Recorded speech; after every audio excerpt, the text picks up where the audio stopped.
ഈ അടുത്ത കാലം വരെ പേരുകേട്ട പല തറവാടുകളിലും നമ്മെ പൂമുഖത്ത് വരവേറ്റിരുന്നത് തുറിച്ചു നോക്കുന്ന മൃഗങ്ങളുടെ ചേതന തുളുമ്പുന്ന തലകളായിരിക്കും. കേടുകൂടാത്ത രീതിയിൽ ഭിത്തികളിൽ ആലങ്കാരികമായി അവ പ്രതിഷ്ഠിച്ചിട്ടുണ്ടാകും. ആ തറവാടിലെ കാരണവന്മാരുടെ ശൂരതയുടെയും കുടുംബത്തിൻ്റെ വേട്ടയിലെ പ്രൗഢിയുടെയും പരുഷമായ പ്രതീകമായി അവ അങ്ങനെ നിലകൊണ്ടിരിക്കും. ഇതുപോലെ താങ്കൾ കീഴടക്കുന്ന അല്ലെങ്കിൽ കീഴ്പ്പെടുത്തുന്ന മനുഷ്യരുടെ തലകൾ ശേഖരിക്കപ്പെട്ടിരുന്ന, അലങ്കാരമായിരുന്ന, ഒരു ഉപഹാരം പോലെ കണ്ടിരുന്ന ഒരു കാലവും കുറെ മനുഷ്യരും ഈ അടുത്ത കാലം വരെ ജീവിച്ചിരുന്നു. അവരുടെ വിചിത്രവും വിഭിന്നവുമായ തലകൊയ്ത്തിൻ്റെയും അതുവഴി അവരുടെ തലയെടുപ്പിൻ്റെയും നാൾ വഴിയിലേക്ക് നമുക്കൊന്നിരിക്കാം.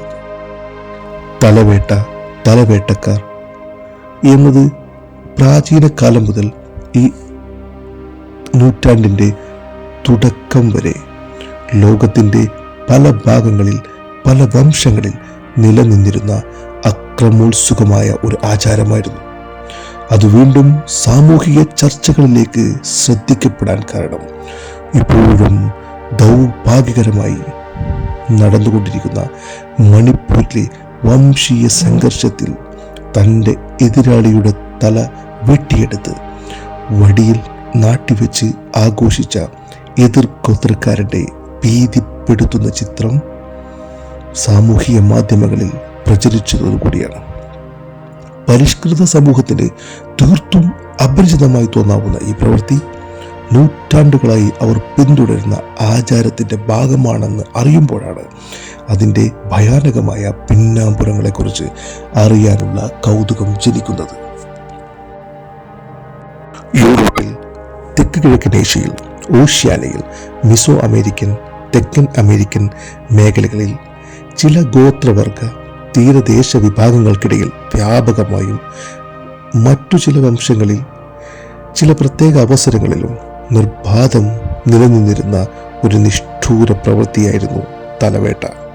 യുദ്ധാവസരങ്ങളിൽ ശത്രുവിൻ്റെ തല വെട്ടിവധിക്കുന്നത് സ്വാഭാവികമായ നടപടിയാണെങ്കിലും ആ തല തൻ്റെ ധൈര്യത്തിൻ്റെയും പോരാട്ട വിജയത്തിൻ്റെയും ആചാരങ്ങളുടെ തുടർച്ചയുടെയും താൻ കീഴ്പ്പെടുത്തിയ ശത്രുവിൻ്റെ ഗോത്രത്തെ അപമാനിക്കുന്നതിനും വേണ്ടി ഒരു ഉപഹാരം എന്ന രീതിയിൽ സ്വീകരിക്കുകയും സൂക്ഷിക്കുകയും ചെയ്യുന്നത് തീർത്തും അസാധാരണമാണ്.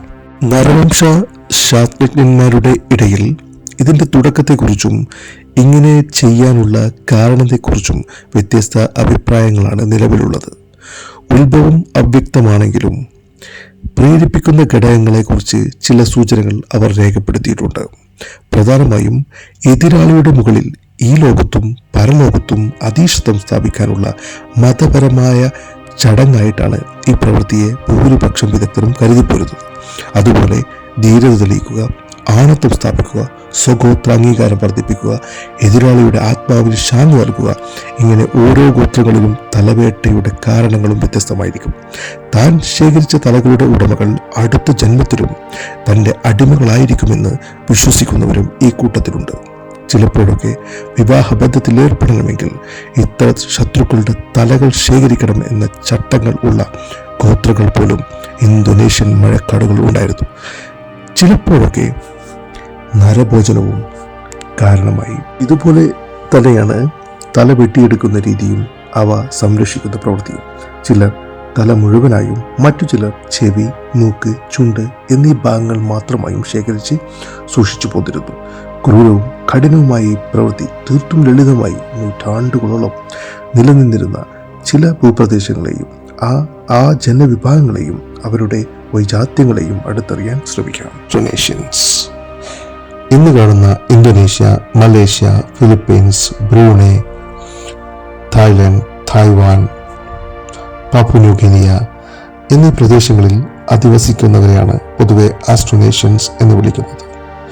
ഇറ്റാലിയൻ പരിവേഷകനും നരവംശ ശാസ്ത്രജ്ഞനുമായ എലിയോ മോഡിഗ്ലിയാനി ഈ പ്രദേശങ്ങളിലെ തലവേട്ടക്കാരായ ഫോണ്ടോക്, സുംബ, ഇബാൻ തുടങ്ങിയ വംശങ്ങളെക്കുറിച്ച് അവരുടെ ഇടയിൽ തന്നെ താമസിച്ച് ഗവേഷണം നടത്തിക്കൊണ്ടിരിക്കുകയായിരുന്നു.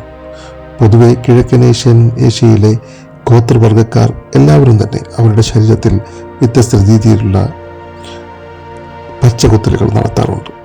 എന്നാൽ യാദൃശ്ചികമായി തലവേട്ടക്കാരായ ഗോത്രങ്ങളുടെ പച്ചകുത്തലുകൾക്ക് വിചിത്രമായ ഒരു ഘടനയുണ്ടെന്ന് അദ്ദേഹം കണ്ടെത്തി.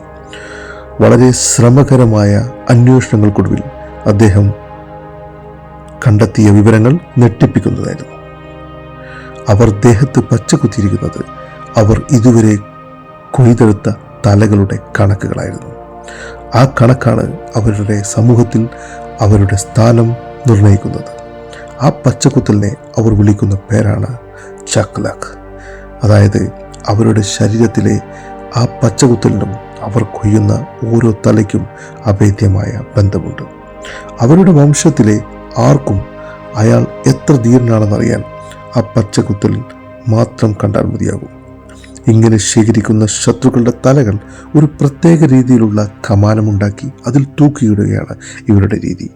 ചില വിശേഷ ദിവസങ്ങളിൽ പൂജകളും പ്രാർത്ഥനകളും മറ്റു കർമ്മങ്ങളും ഈ കമാന രൂപങ്ങൾക്ക് ചുറ്റുമായി നടക്കാറുണ്ട്. ഇക്കൂട്ടർ ഈ തലകൾ വിലമതിക്കാനാകാത്ത അമൂല്യ വസ്തുക്കളായാണ് കാണുന്നത്. ഒരു സൂമ വാരിയർ പ്രായപൂർത്തിയാകുന്നതും വിവാഹിതനാകുന്നതും ആ ഗോത്രത്തിൽ വിലമതിക്കപ്പെടുന്നതും ഈ പച്ചകുത്തലിൻ്റെ പിൻബലത്തിലാണ്. മെലനേഷ്യയിലെ പാപ്പുനി ഗിനിയ ഉൾപ്പെടുന്ന പ്രദേശത്തിലെ ഖോറിബാരി ദ്വീപിലൂടെ സഞ്ചരിക്കുകയായിരുന്നു ഒരു ക്രിസ്ത്യൻ മിഷണറി. മുളങ്കാലുകളിൽ താങ്ങി നിർത്തപ്പെട്ട ഒരു നീളൻ ഏറുമാടം വിചിത്രമായി അലങ്കരിച്ച രീതിയിൽ കാണപ്പെടുകയുണ്ടായി. അതിൽ ചാരി നിർത്തിയിരിക്കുന്ന മരക്കോവണി വഴി കയറി നോക്കിയ അദ്ദേഹം 10,000-കണക്കിന് തലയോട്ടികൾ ഭംഗിയായി ചിട്ടയോടെ അടുക്കി വെച്ചിരിക്കുന്ന ഭയാനകമായ കാഴ്ചയാണ് കണ്ടത്. കൂടുതൽ അന്വേഷണത്തിൽ അദ്ദേഹത്തിന് ആ കൂടാരം മാരിഡ് എന്ന ഒരു പ്രത്യേക വംശത്തിൻ്റെതാണെന്ന് മനസ്സിലായി. ഇവർക്ക് തലവേട്ട എന്നത് കുഞ്ഞിൻ്റെ പേര് നൽകുന്ന ചടങ്ങുകളുമായി പോലും ബന്ധപ്പെട്ട് കിടന്നിരുന്നു. ശത്രുവിൻ്റെ തലയോട്ടിയിൽ നൽകുന്ന പാനീയത്തിന് എന്തോ അമാനുഷികമായ കഴിവുണ്ടെന്ന് അവർ വിശ്വസിച്ചു പോന്നിരുന്നു. അത് മാത്രമല്ല, വധിക്കുന്ന ശത്രുവിൻ്റെ മാംസം ചില പ്രത്യേക അവസരങ്ങളിൽ കഴിക്കുന്ന സ്വഭാവവും ഈ വിഭാഗത്തിലുണ്ടായിരുന്നു. മെലനേഷ്യയിൽ തന്നെയുള്ള മറ്റ് ചില വിഭാഗങ്ങളിലെ കുറവായി പോലുള്ള ഗോത്രങ്ങൾ ഉയർന്ന മരങ്ങളിൽ വീട് വെക്കുന്നത് ഇതുപോലുള്ള തലവേട്ടക്കാരിൽ നിന്ന് രക്ഷപ്പെടാനാണെന്ന് പറയപ്പെടുന്നു.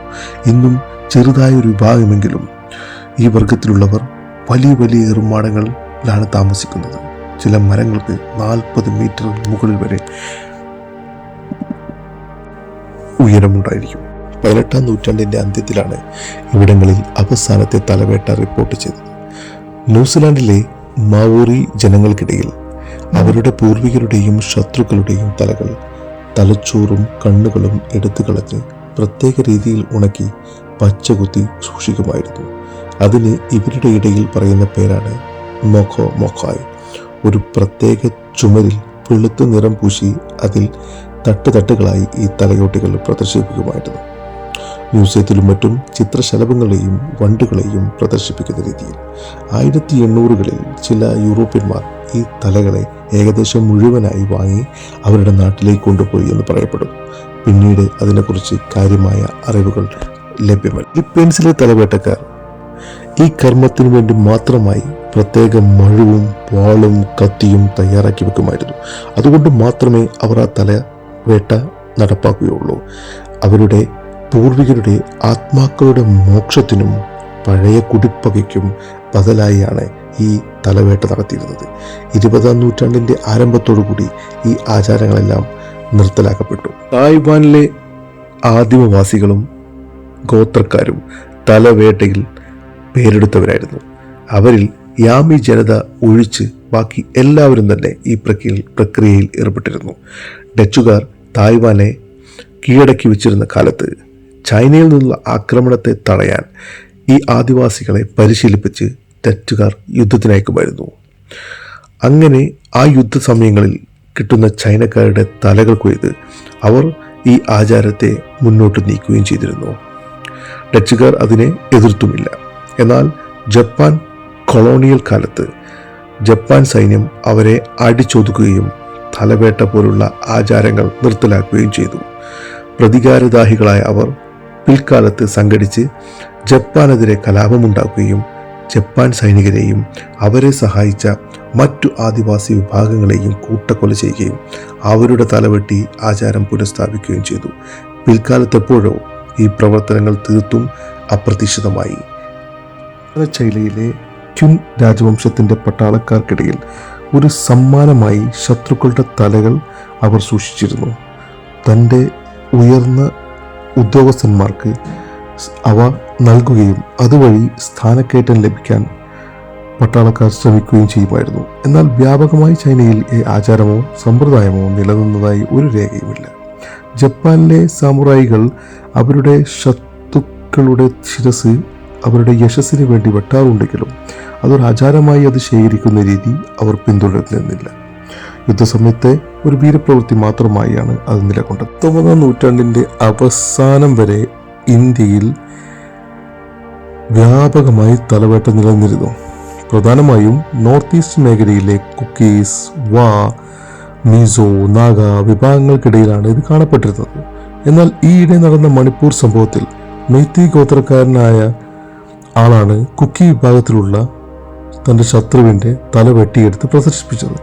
എന്നാൽ ഇതിലെ വിരോധാഭാസം എന്തെന്നാൽ മെയ്തികൾക്ക് ഇങ്ങനൊരു സമ്പ്രദായമോ ഇങ്ങനൊരു ആചാരമോ ഉണ്ടായിരുന്നില്ല എന്നാണ്. ഒരുപക്ഷെ കുക്കികളുടെ ആചാരത്തെ അവർക്കെതിരെ ഉപയോഗിച്ചതുമാകാം.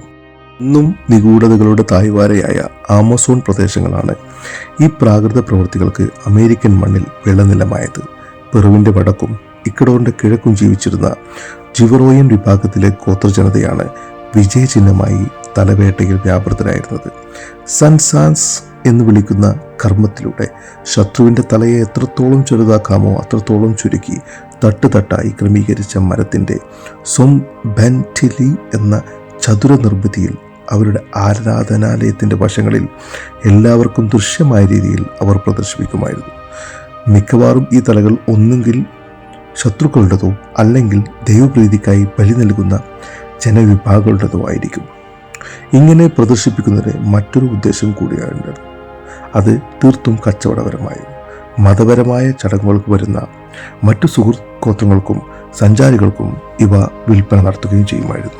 സ്പാനിഷ് അധിനിവേശ സേനയിലെ അംഗങ്ങളിൽ നിന്ന് ലഭിച്ച സൊംബെൻറ്റലി എന്നറിയപ്പെടുന്ന വലിയ ചതുര നിർമ്മിതിയുടെ വിവരങ്ങളിൽ നിന്ന് 20-ാം നൂറ്റാണ്ടിൽ ആൻഡ്രൂ ടി ടാപ്പിയ, സിയാഗോ സുരാൻ എന്നിവർ ഗവേഷണം നടത്തി അനുമാനിച്ചത് ചുരുങ്ങിയത് 60,000 തലകൾ ടിനോറ്റിറ്റ്ലാൻ എന്ന മായൻ സാംസ്കാരിക നഗരത്തെയും തലസ്ഥാനത്തെയും ചുറ്റിപ്പറ്റിയുണ്ടായിരുന്നു എന്നാണ്. അന്നത്തെ മായൻ ഇൻക സംസ്കാരങ്ങളുടെ അക്രമോത്സുകതയെ മനസ്സിലാക്കുന്ന ആർക്കും അതിൽ അതിശയോക്തിയൊന്നും തോന്നേണ്ട കാര്യമില്ല. യൂറോപ്പിലെ തലവേട്ടക്കാരിൽ സൈദിയന്മാർ, മോണ്ടിനേഗേഴ്സ്, ജർമ്മൻ ഗോത്രങ്ങൾ എന്നിവരുണ്ടായിരുന്നെങ്കിലും അവരിൽ പ്രധാനികൾ കെൽട്ടുകളായിരുന്നു. ഒരു ആചാരം എന്നതിലുപരി യുദ്ധവേളകളിൽ രഥങ്ങളിലും കുതിരകളിലും ഒരു അലങ്കാരമായി ഉപയോഗിക്കാനും അതുവഴി എതിരാളികളെ ഭയപ്പെടുത്താനും വേണ്ടിയാണ് അവർ പ്രധാനമായും തലവേട്ടയിൽ ഏർപ്പെട്ടിരുന്നത്. തലമുടികൾ കൊണ്ട് പിരിച്ചെടുത്ത് തീർത്ത വടത്തിൽ തലയോട്ടികൾ മുത്തുകൾ പോലെ കോർത്താണ് അവർ അത് പ്രദർശിപ്പിച്ചിരുന്നത്. തലയോട്ടിയിലാണ് ആത്മാവ് കുടിയിരിക്കുന്നത് എന്നും ഇങ്ങനെ പ്രദർശിപ്പിച്ചാൽ അതിൻ്റെ ശക്തിയിൽ യുദ്ധത്തിൽ വിജയം വരുമെന്നും എന്നൊരു വിശ്വാസം അവർക്കിടയിൽ വ്യാപകമായി നിലനിന്നു. ഐറിഷ് ഐതിഹ്യത്തിലെ കൊകൊലിൻ എന്ന തലകൊയ്യുന്ന യുദ്ധദേവന്റെ വിശ്വാസവും ഈ പ്രവൃത്തിക്ക് ഒരു സ്വാധീനമായിട്ടുണ്ട്. എന്നാൽ സൈന്ധ്യന്മാർ കുറച്ചുകൂടി കടന്ന് രക്തവും വീഞ്ഞവും ഈ ശത്രുക്കളുടെ തലയോട്ടിയിൽ നിറച്ചാണ് കുടിച്ചിരുന്നത്.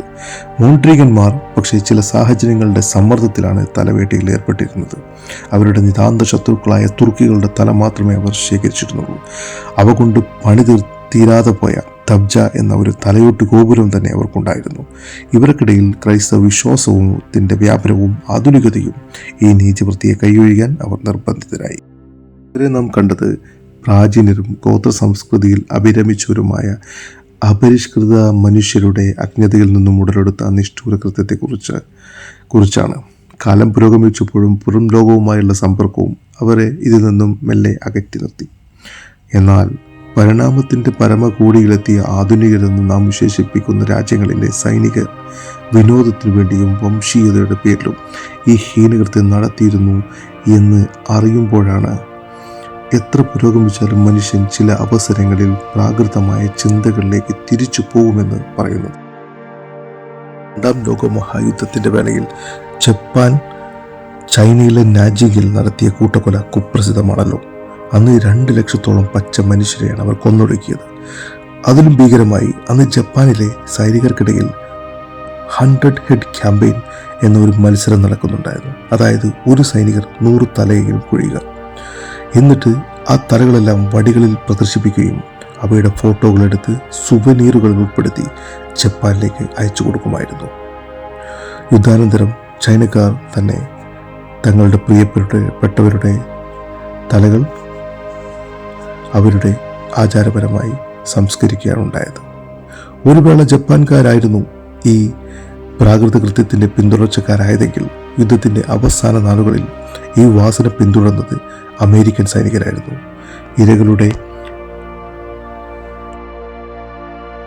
ഇരകൾ പ്രകൃതിയുടെ വികൃതിയെന്നോണം ജപ്പാൻകാരും. 1940കളിൽ അമേരിക്കയിൽ ഒരു യുവതി ഒരു തലയോട്ടിയുമായി നിൽക്കുന്ന ചിത്രം വ്യാപകമായി പ്രചരിച്ചിരുന്നു.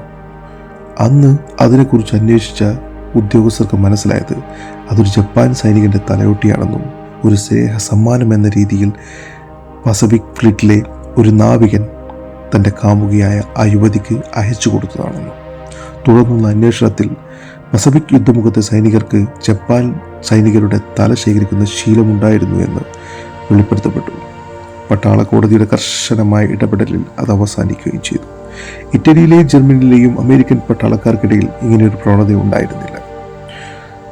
അതുമാത്രമല്ല, ജപ്പാൻകാർ തങ്ങളെക്കാൾ താഴ്ന്ന ജനവിഭാഗമാണെന്ന ചിന്തയാണ് അവരെ അതിന് പ്രേരിപ്പിച്ചത് എന്ന് വിലയിരുത്തപ്പെട്ടു. എന്നാൽ പിന്നീടുള്ള ആഴത്തിലുള്ള പഠനങ്ങളിലും അന്വേഷണങ്ങളിലും ഒരു കാര്യം കൂടി വെളിപ്പെട്ടു. പസഫിക് മേഖലയിൽ അമേരിക്കയെ യുദ്ധത്തിന് സഹായിക്കുന്ന ഡയക് വിഭാഗക്കാരെ കുറിച്ചായിരുന്നു അത്. ഇന്തോനേഷ്യൻ ഗോത്രവിഭാഗമായ ഡയക് വംശം ബോറിനോയിലാണ് അധിവസിച്ചിരുന്നത്. ഇവരുടെ ഗോത്രാചാരമായിരുന്നു തലവേട്ട. തങ്ങളെ അധിനിവേശ കാലത്ത് പീഡിപ്പിച്ച ജപ്പാൻകാരെ അതിൻ്റെ പ്രതികാരമെന്നോണം കയ്യിൽ കിട്ടുമ്പോഴെല്ലാം അവരുടെ തല വെട്ടിയെടുത്ത് സൂക്ഷിക്കുമായിരുന്നു. ഇവരിൽ നിന്നായിരിക്കാം അമേരിക്കൻ സൈനികർക്ക്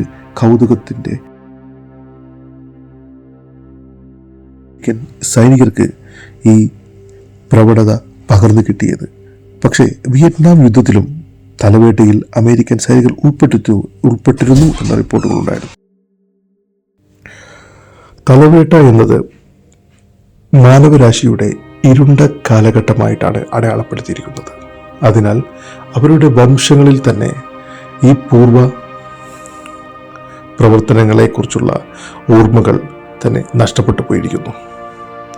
ഇനിയും അതുപോലുള്ള ആചാരങ്ങൾ തിരിച്ചു വരരുതേ എന്ന പ്രാർത്ഥനയോടുകൂടി നിർത്തുന്നു. ഇനിയും ഇതുപോലുള്ള ചരിത്രത്താളുകളുമായി വീണ്ടും കാണാം.